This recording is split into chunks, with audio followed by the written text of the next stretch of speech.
नमस्कार दोस्तों, जैसा कि आप सभी जानते हैं इस समय सारा विश्व कोरोना संक्रमण से ग्रसित है, जिसका असर शिक्षा व्यवस्था और शैक्षणिक संस्थानों पर भी हुआ है।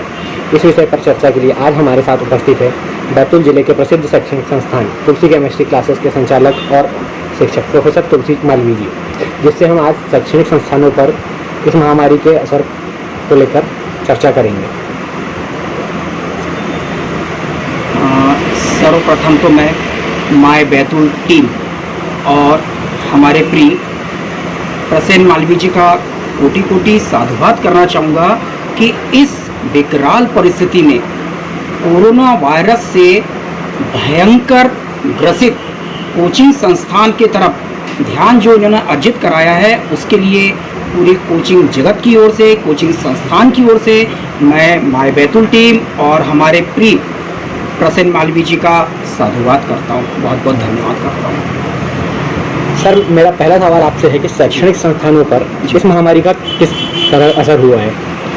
देखिए, कोरोना संकट का तो खैर पूरे भारतवर्ष के या पूरे संसार पर बहुत गहरा असर पड़ा है, जिसका सभी लोग जानते हैं। अब चूंकि मेरे सामने सवाल ये आया है कि शैक्षणिक संस्थान या कोचिंग संस्थान के ऊपर इसका क्या असर हुआ है, तो कोचिंग संस्थान के ऊपर अगर आप माइंड करोगे तो सबसे ज़्यादा अगर कोई ग्रसित है, सबसे ज़्यादा अगर कोई परेशानी से जूझ रहा है इस समय, तो वो है कोचिंग संस्थान वाला हर व्यक्ति।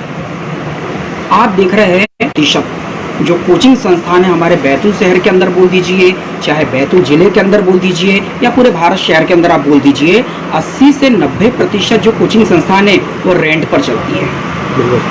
उसका किराया आज रेंट जो है 10,000 से लेकर 50,000 तक के हमारे बैतूल शहर के अंदर रेंट है। मैं मानता हूँ कि हमारे बैतूल के लोग बहुत अच्छे हैं, यहाँ के मकान मालिक बहुत अच्छे हैं, किसी प्रकार से कोई प्रताड़ित नहीं किया जा रहा है, लेकिन हमारे जो कोचिंग संस्थान वाले हैं वो भी एक निस्वार्थ भावना रखते हैं। वो भी इस चीज़ को जानते हैं कि आज जिन लोगों ने हमें रेंट पर किराए से जो हमें बिल्डिंग दी है उसकी उन्हें भी ईएमआई आती है, उन्हें भी ईएमआई भरना पड़ता है। आज अगर हम किसी प्रेशर लगा से उनसे अगर ये बोलते हैं कि हमारे से रेंट ना लिया जाए, तो मेरे अंदाज से ये दुखद होगा, ये स्वार्थपना होगा। तो मेरे जितने भी कोचिंग संस्थान के भाई लोग हैं यहाँ पर, उन सभी से मेरी चर्चा हुई, सभी ने इस चीज़ को महत्व दिया है कि हम रेंट के लिए किसी प्रकार से किसी मकान मालिक पर दबाव नहीं बनाएंगे, सिर्फ हम उनसे विनम्र निवेदन करेंगे। और मैं आपको एक चीज़ बताना चाह रहा हूँ कि हमारे बैतूल शहर में किसी भी मकान मालिक ने हम लोगों को परेशान नहीं किया है कि हमें रेंट ला के देना ही पड़ेगा। उन्होंने खुद ने हमसे आकर बोला है कि जब तक आपकी कोचिंग चालू नहीं होती है तब तक आप कोई दिक्कत नहीं है, निस्वार्थ रह सकते हैं, हम आपको किसी प्रकार से किराए के लिए नहीं बोलेंगे। लेकिन सवाल मेरा एक चीज़ है आपके सामने, सवाल ये है मेरा कि ठीक है, आज वो हमसे रेंट नहीं ले रहा है, लेकिन ये भी तो बात दूर नहीं है कि रेंट हर महीना बढ़ता ही आएगा हम लोगों के ऊपर। आज मैं आपको एक चीज़ बताना चाह रहा हूँ मैं सभी लोगों को कि जो कोचिंग संस्थान है उसका सेशन अप्रैल से स्टार्ट होता है, अप्रैल से, और उसका जो लगभग मान के चलिए कि फरवरी में वो कंप्लीट हो जाता है। और हम लोग की जो फीस वगैरह है वो नवंबर तक की आती है। नवंबर के बाद में हम लोग पास फीस भी आना बंद हो जाती है। आप देख लीजिए, मतलब हमें अंतिम जो फीस मिली थी नवंबर में मिली थी। नवंबर के बाद में दिसंबर, जनवरी, फरवरी, मार्च, अप्रैल, मई और ये जून लग गया है। आज 6-7 महीने से हमारी इनकम आउटसोर्स जीरो है। रेंट का प्रेशर, भले हमसे रेंट नहीं लिया जा रहा है, लेकिन आज नहीं तो कल हमको देना है उस चीज़ का। हर महीने का हमारा 10,000 से लेकर 50,000 रुपये महीने का प्रेशर हमारे दिमाग के अंदर रहता है।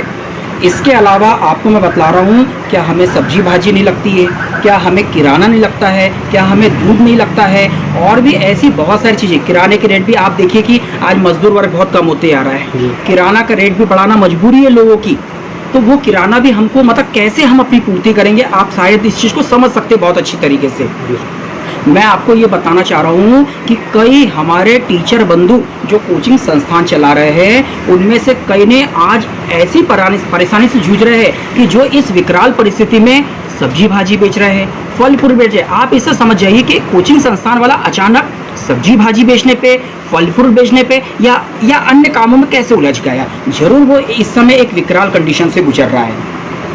मेरे सामने कई ऐसे कोचिंग संचालक भी मेरे पास में, उनसे चर्चा हुई है, मेरे पास में आए हैं, जिन्होंने बतलाया है कि इस समय उनके बच्चे कुछ जनरल बीमारी से भी ग्रसित है, उनको डॉक्टर को भी दिखाना है, कई के बच्चे तो एडमिट भी, मैं आपको बताना चाह रहा हूँ। अब आप समझ सकते हैं, अगर बच्चा एडमिट है तो एक हॉस्पिटल में अगर वो 5 दिन से लेकर 7 दिन एडमिट है तो वहाँ का बजट कितना बनता है मुझे आपको बताने की आवश्यकता नहीं है। ये सारी चीज़ों की पूर्ति वो कैसे करेगा, कहाँ से करेगा, आप समझते। इनकम ऑफ सोर्स जीरो है, हमारे पास कोई आवक नहीं है, इसके अलावा कोई सहारा नहीं है। किसी के पास में थोड़ा बहुत सहारा है जिससे उसकी सब्जी भाजी यानी रोजाना जिंदगी चलो चल जा रही है, वो भूखा नहीं है, लेकिन बाकी अदर आवश्यकता के लिए वो मानसिक रूप से प्रेशर में इस समय कि कैसे जब कोचिंग संस्थान चालू होगा, मेरी बात को थोड़ा महसूस कीजिएगा, कोचिंग संस्थान जब चालू होगा तो सबसे पहली बात तो रेंट के देने का इकट्ठा रेंट जो किराया हो जाएगा वो देने का एक प्रेशर रहेगा। दूसरा, आज जितना भी वो अपना रोजाना जिंदगी चला रहा है, किराने से लेके सब्जी से लेके दूध से लेके अदर जो भी सुविधा होती है जो जरूरी होती है, उन सब के लिए भी उसको उधार पैसा लेना पड़ रहा होगा किसी न किसी से। ये भी कोचिंग स्टार्ट होते से ये भी बजट उसके दिमाग के अंदर रहेगा। आज मैं आपको बता रहा हूँ कि रात में कई बार 12 बजे व्यक्ति सो रहा है, 1 बजे सो रहा है, 1 घंटे की नींद हो रही है, मानसिक रूप से ग्रसित होकर उठ रहा है वो कि मुझे कल कैसा होगा मेरा जीवन, मेरे बच्चों का भविष्य कैसा होगा, जब स्कूल खुलेंगे कॉलेज खुलेंगे उनकी फीस हम कैसे देंगे, पहले हम रेंट भरेंगे कि किराने वाले के पैसे देंगे कि जिनसे हमने उधार पैसा लिया उससे देंगे कि हम स्कूल की फीस भरेंगे। और आज सबसे बड़ी चीज़ बिजली का बिल किससे छूटा है आप जानते हो बहुत अच्छी तरीके से। मैं खुद बिजली का बिल पिछले महीने मैंने 5,500 रुपये भरा हूँ और इस महीने फिर से 4,500 आया है। जीरो इनकम वाला व्यक्ति जिसकी इनकम ऑफ सोर्स जीरो है वो आज 5,500 4,500 का बिजली का बिल कैसे देगा, आप खुद समझ सकते हो इन चीज़ों को। ऐसी ना जाने कितनी परेशानियों से हर कोचिंग संचालक आज उससे निपट रहा है। उसके बाद में आप बहुत अच्छी तरह जानते हो कि सभी कोचिंग संस्थान में मतलब साफ सफाई से लेकर टीचर भी रखे जाते हैं, उन्हें टीचर भी रखना है, साफ सफाई वाले भी रखना है, और उनका भी जो साफ सफाई वाले आते हैं उनका भी आपको हर महीने की पगार देना है। कैसे देना है अब आप समझ सकते हैं इन चीज़ों को कि ये कोचिंग संचालक किस कंडीशन से आज लड़ रहा है, शायद आपसे ज़्यादा कोई भी नहीं जान सकता है। सर, मेरा आपसे दूसरा सवाल है कि आप इस दौर में सरकार से किस प्रकार की मदद की उम्मीद रखते हैं? देखिए, मैं जानता हूं कि आज हमारा जो प्रशासन है, आज जो हमारे अधिकारी वर्ग है वो बहुत अच्छा काम कर रहे हैं, मुझे उससे कोई शिकायत नहीं। हम पूरे कोचिंग संस्थान उनके साथ में, उनने लॉकडाउन का जो नियम लगाया है मैं उससे बहुत बहुत बहुत खुश हूँ। सारा कोचिंग संस्थान खुश है।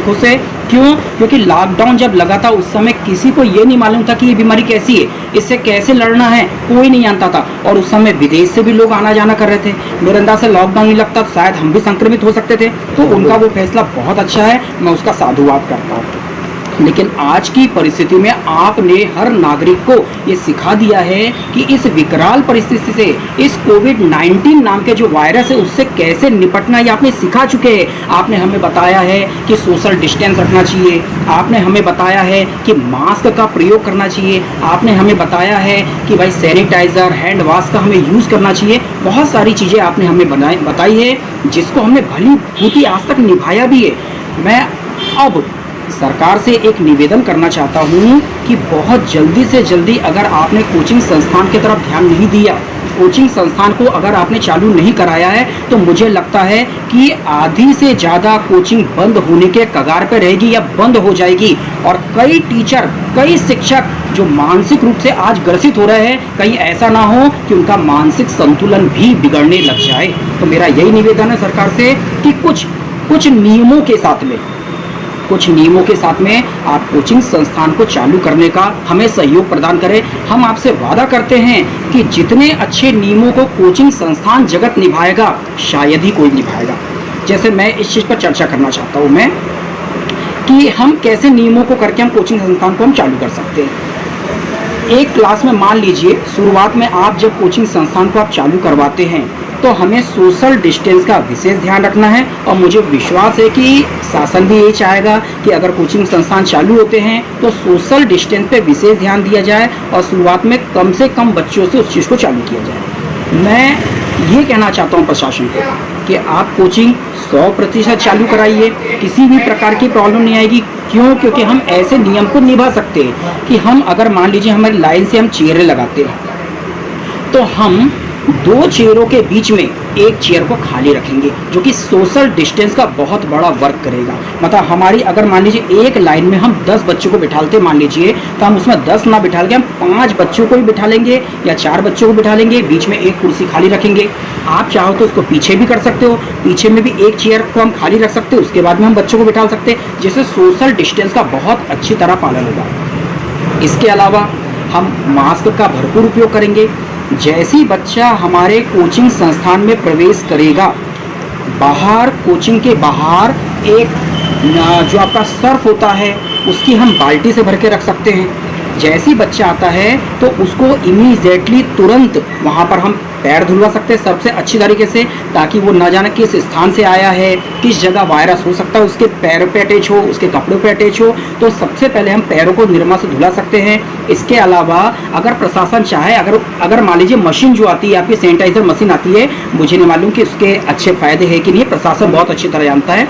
अगर उसके अच्छे फ़ायदे हैं तो हम मशीन को भी प्राथमिकता दे सकते हैं, ताकि हम पैर के नाखून से लेके हमारे पूरे कपड़े पर, मुंह पर मास्क लगाकर, सर पर गमछा लपेटकर हम सैनिटाइजर मशीन का हम यूज़ कर सकते हैं, ताकि किसी भी प्रकार के वायरस का संक्रमण ना पहुंच सके। इसके बाद में जो मास्क हम घर से पहन के आ रहे हैं उसको बाहर ही उतारा जाएगा और उसको एक किसी पॉलीथीन या जो भी लेके आया उसके अंदर रख दिया जाए। सर के पानी में पहले उसको अच्छी तरह से धोने के बाद में उसको रख दिया जाए, और घर से जो दूसरा मास्क उनके साथ में लेके आएंगे उसको आप पहनिए। पहनने के बाद में आप क्लासरूम में बैठिए। क्लासरूम में भी नियम से डिस्टेंस बना के एक एक बच्चों को हम अंदर लाएंगे और उनको बैठाला जाएगा। टीचर और बच्चों की डिस्टेंस ऑलरेडी 2.5 से 3 मीटर की रखी जाती है, तो टीचर और बच्चों के डिस्टेंस में कभी कोई प्रॉब्लम नहीं आती है। केवल बच्चों की बात है तो बच्चों की सुरक्षा हम जानते हैं कि देश का भविष्य है, वो आपसे ज़्यादा हमारी जिम्मेदारी है, क्योंकि हमारा जीवन ही बच्चों के ऊपर डिपेंड करता है। इसके अलावा मैं ये भी कहना चाहूँगा कि कोचिंग संस्थान में अगर प्रशासन चाहे तो हम कैमरे की सुविधा कर सकते हैं।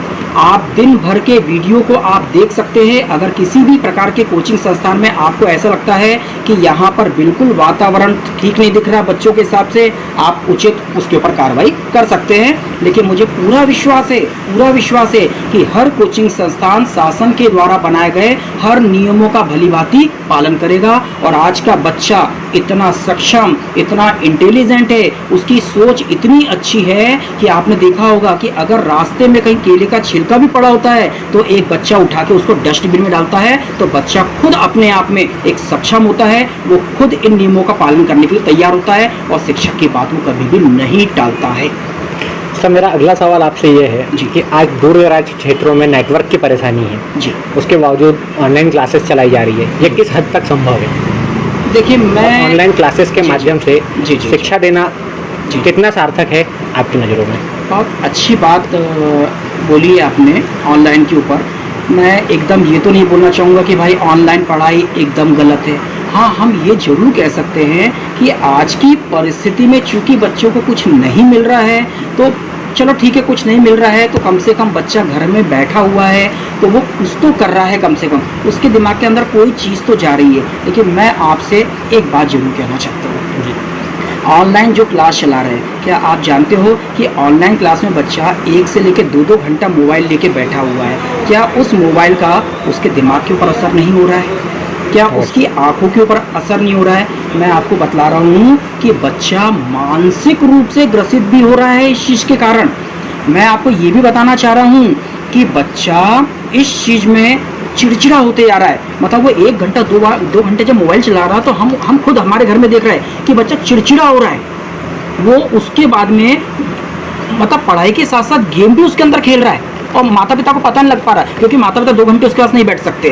वो जो ब्रेक लगता है माता पिता पता भी नहीं कर पाते ब्रेक लगा या कुछ हुआ है, उसमें गेम खेलने लगता है। जैसे ही पढ़ाई लिखाई छूटती है उसके बाद में गेम की तरह, और जितने छोटे बच्चे, आपको बता रहा हूँ, छोटे बच्चे वो तो इतनी ज़्यादा जिद कर रहे हैं, रोने लग गए कि मुझे मोबाइल ही चाहिए, मोबाइल ही चाहिए। अगर मोबाइल नहीं मिल रहा है तो कहीं अपने बाल खींच रहा है, कहीं चप्पल फेंक रहा है, कहीं टीवी के ऊपर कुछ फेंक रहा है। ये कंडीशन उसके कारण ऑनलाइन, मतलब ऑनलाइन नहीं, मोबाइल के इफेक्ट के कारण आ है। सबके पास वो सिस्टम घर के अंदर नहीं है।